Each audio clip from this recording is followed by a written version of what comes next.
Alright, so we finished up welding the headers, put them all upstairs because I can sit and be somewhere kind of safe away from everything for quite a while. The next thing I was kind of thinking about, it's always been in the back of my head, and I went to university there. One of the guys in our class, he had a third gen, or used to, and he wanted to get another one, but he was saying that he used to go to the third gen meets and they had one roll over and this whole roof just collapsed. And he was like, I'll never get into another T-topped one without a cage or a half cage.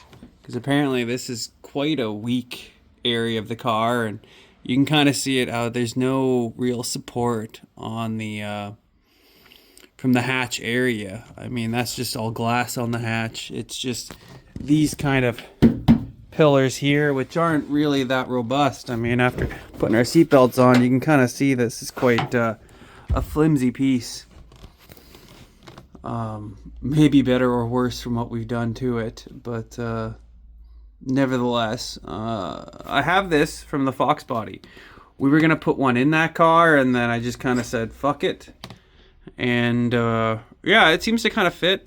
We got to keep it somewhat in line with the door, and then put some plates on, which it came with, and tie it somewhere back there, probably either onto the shock tower area around there or kind of in the groove where the shock tower would go to, or kind of half on half, and see how that goes. But yeah, just kind of thinking about it.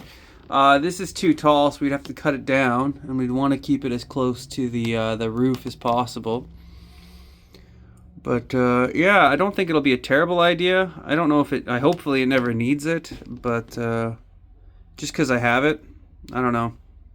You can put your comments down below if I should do it or not, but unsure where I'll continue on with it, but we got time to think. So yeah, I might just try trimming it down to see how it is, and then if it needs it, or if it's gonna fit nicely and be in an okay spot, maybe I'll go through with it. But yeah.